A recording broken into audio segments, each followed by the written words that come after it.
Well, hello, fellow pilgrims, members of the army of the Lord, the Lion's army, the Lion of the tribe of Judah, our blessed Jesus. I am one pilgrim from One Pilgrim's Musings. Come on in, come on in.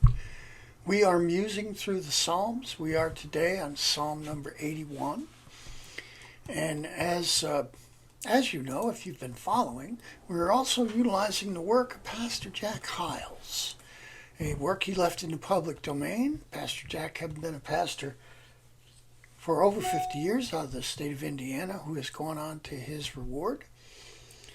He left a succinct story behind the Psalms, which is tells us the author of the story behind and a little bit about the Psalm, the history of it. Now, the particular Psalms that we're in right now, up to Psalm number 83, 75 through 83, are like a mini book within the book of Psalms. And they were all written by the worship leader Asaph, and they were written at all around the same time. So they all have the same history, and they were used for public worship and praise. Now, what I'm doing, since they all have the same history, so as not to just give you a 2-minute, although some of you might like that, a 2-minute devotional every day, we're taking a look at some old hymns that I hope will touch your heart, and a little bit of the story behind them. And then your humble servant, pricked by the Spirit to do something I never thought I'd do, I am bringing you a cappella a few of these old hymns before bringing you today's psalm. So I hope you'll bear with me as I am trying my best to make a joyful noise unto the Lord, as well as to bring you this commentary. Today, besides Psalm number 81, we're going to take a look at the old rugged cross. Most of you here in America, and perhaps around the world, have heard this. Let's hear a little bit about the story behind the old rugged cross. Now, it was written by a Methodist preacher started it back in the year 1912. His name was George Bernard, and he wrote the first verse of the old rugged cross in Michigan as a reply to some ridicule that he had received at a revival meeting he was preaching at. Now, back then, Pastor Bernard was traveling with Ed Miras from Chicago to Sturgeon Bay, Wisconsin, where they were holding evangelistic meetings at the Friends Church from December 29th to January 12th, 1913. Now, during these meetings, the Reverend Bernard finished the lyrics to the old rugged cross, and on the last night of the meeting, Bernard and Marias performed it as a duet before a full house of the evangelistic meeting, with the organist Pearl Berg playing the melody for them. Now, it has become a country gospel favorite, and ever since it first became the title song of most of you won't know this name, but some of you from America may. Ernest Tubb wrote a country music fame, wrote a gospel album in 1952, and it became the title song off of that album. And ever since then, it's been kind of a country gospel and church favorite, and it has been performed by many of the 20th century's most influential recording artists. And now you're going to hear it from a very non-influential, non-recording artist, your humble servant. So bring to you, prior to Psalm 81, I bring to you the old rugged cross. I hope it uplifts your day, as it will mine. On a hill far away stood an old rugged cross, the emblem of suffering and shame. And I love that old cross where the dearest and best for a world of lost sinners was slain. So I'll cherish the old rugged cross till my trophies at last I lay down.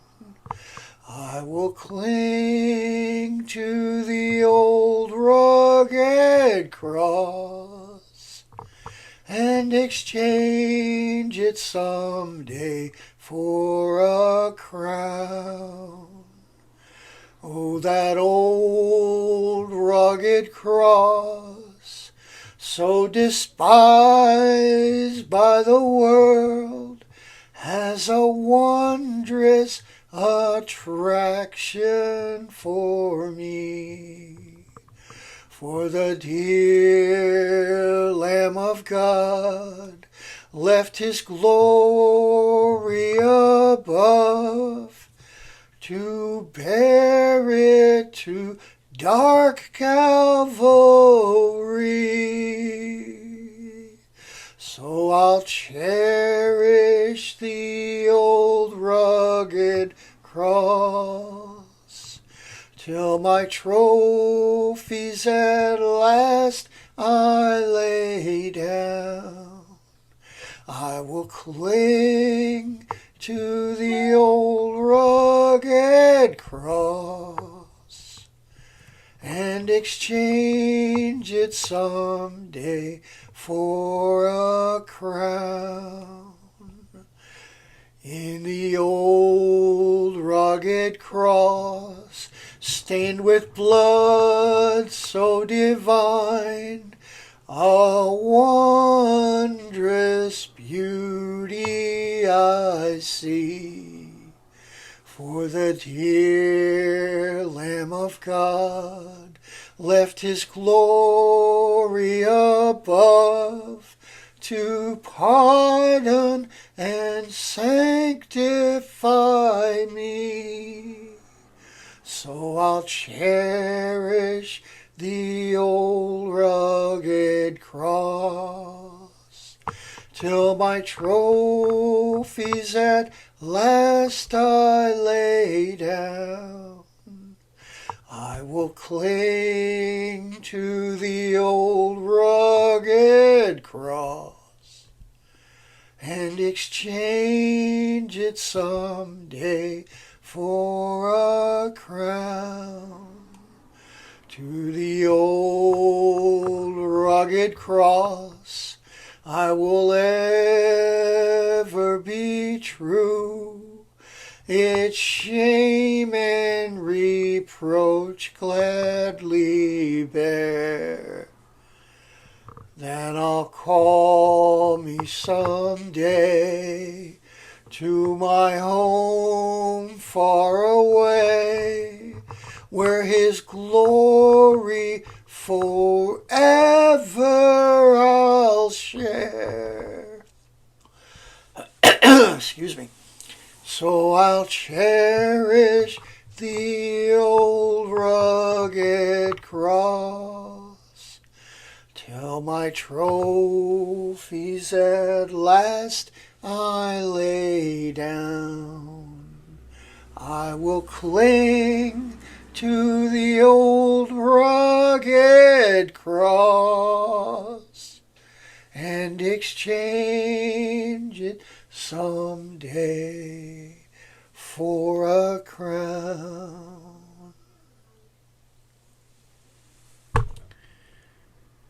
Okay. If only I had a singing voice. Oh well. Lord, I'm trying to make a joyful noise. Okay. Without further ado, As I say, we are musing through the Psalms, so let's take a look at Psalm number 81. Again, this is a Psalm of Asaph, along with Psalm 75 through 83. All with the same history. We sing aloud to God our strength. Make a joyful shout to the God of Jacob. Raise a song and strike the timbrel, the pleasant harp with the lute. Blow the trumpet at the time of the new moon, at the full moon and on our solemn feast day. For this is a statute for Israel, a law for the God of Jacob. He established it in Joseph as a testimony, when he went throughout the land of Egypt, where I heard a language I did not understand. I removed his shoulder from the burden. His hands were freed from the baskets. You called in trouble, and I delivered you. I answered you in the secret place of thunder. I tested you at the waters of Meribah. Hear, O my people, and I will admonish you, O Israel, if you will listen to me. There shall be no foreign god among you, nor shall you worship any foreign god. I am the Lord your God, who brought you out of the land of Egypt. Open your mouth wide, and I will fill it. But my people would not heed my voice, and Israel would have none of me. So I gave them over to their stubborn heart, to walk in their own counsels. Oh, that my people would listen to me, that Israel would walk in my ways. I would soon subdue their enemies and turn my hand against their adversaries. The haters of the Lord would pretend submission to him, but their fate would endure forever. He would have fed them also with the finest of wheat, and with honey from the rock I would have satisfied you.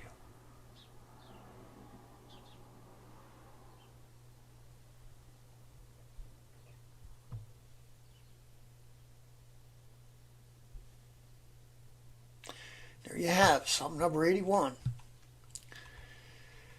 Would that Israel would have not continually turned to other gods. Would that we would not do the same. And now, your humble servant wishes you the blessings of the Lord. May he make his face to shine upon you. And whether you are in the valley of grief or the mountaintop of blessings and joy, may the Lord be with you. May he set a table before you in the presence of your enemies.